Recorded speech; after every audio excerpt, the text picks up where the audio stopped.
Catherine, and I'm one of the web producers for Tusk magazine, and I'm here with our multimedia editor, Rick.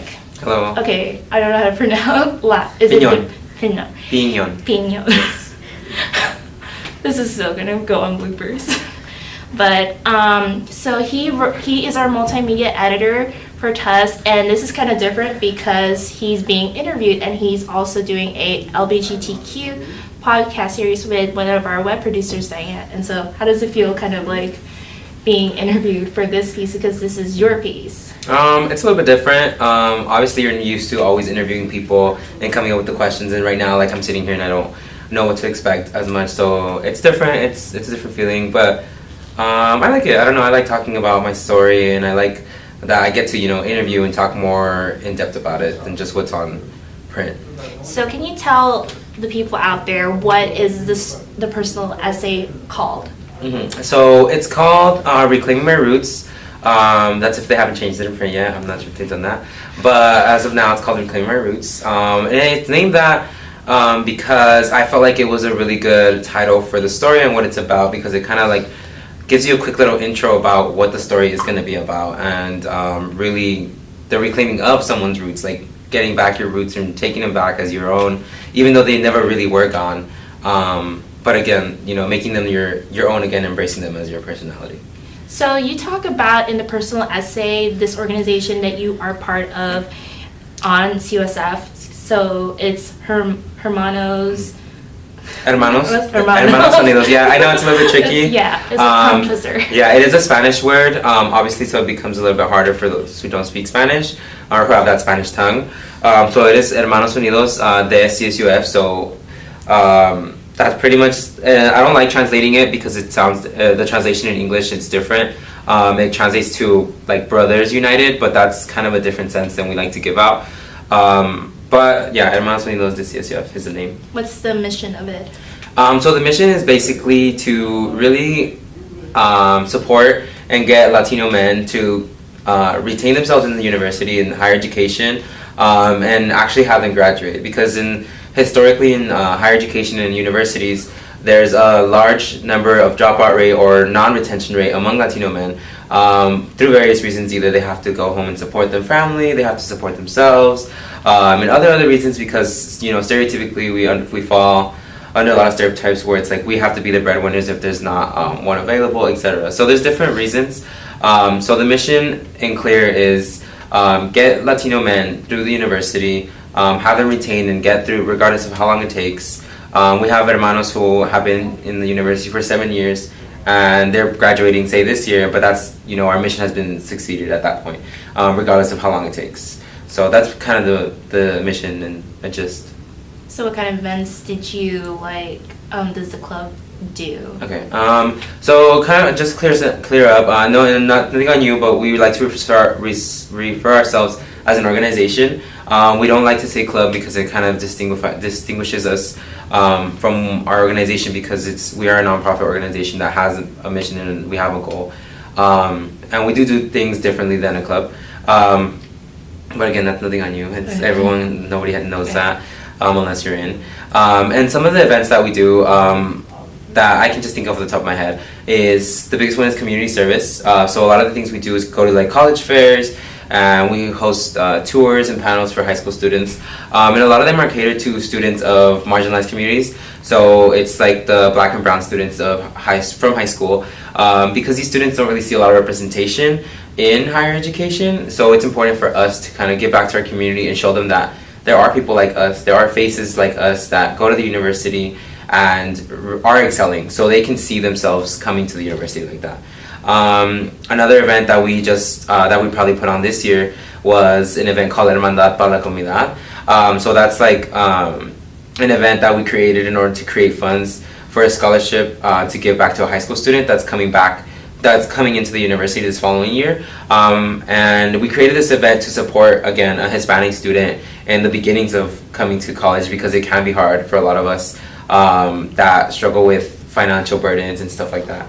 So creating an event like that is also really helpful in giving back to our community. So those are just kind of some events. We do a lot more that revolve around academics and also social networking, and again, community service. Those are our three main pillars for the org. But I can talk about a lot of events that we do, but those are like more of the bigger ones. Yeah, because I like see on your Instagram you're always active with the organization, and I was just like curious about the organization. Yeah, we do a lot. It's good to be active because it keeps us together, and as a familia, that's something we really emphasize, like having that family sense amongst us, and that kind of, even with that being its own support, with just having that plainly, like it brings people back into school, like it keeps them wanting to come back to their classes, and like that's another aspect. Okay. So like just touch up on it, because reclaiming my roots is that you are trying to like reconnect with your culture, and also this is kind of like a big topic for people like who came to this country, who are like from a different culture, born here, and they're trying to reconnect with their roots. So what do you think are the culture barriers that you face as trying to reconnect with your culture? Okay, so a lot of what I talk about in the story is really me growing up in obviously a Mexican American home. My parents spoke Spanish. It was very traditional, like we ate all the Mexican food, all this and that. Like we had our, I have ancestors or relatives that live in Mexico and stuff like that. So I was connected. But as soon as I would come to school, it would be like straight separate, and it was very like interesting. Realizing that, obviously, as a teenager and as a kid, you don't realize that as much. So middle school and high school, like I kind of like shunned myself away from all that. Like I was like, I'm not Mexican. I remember even telling people like, oh no, like I'm not Mexican. Like I don't speak Spanish. Like that's not me. And I can't honestly say like I don't know why I did that. I think it was because in school, like I guess like this persona, this stereotype that you weren't gonna be like you weren't going to be anyone's friend if you were Mexican, or you did these things that were traditional, or you would be like made fun of because like you would be like, oh, like you're Mexican, like you like ranchero music, you like that loud music, like you like all that, and like stuff that some people consider annoying. And I'm like, okay, I don't want to relate to that. So it took me, unfortunately, a lot until I was a lot older for me to realize that no, this is something like beautiful, and this is something that is like culturally enriching to me, and also like help me as a person, because everyone, especially here in college, like you realize like everyone comes from their culture, and like their culture is what ultimately uplifts them.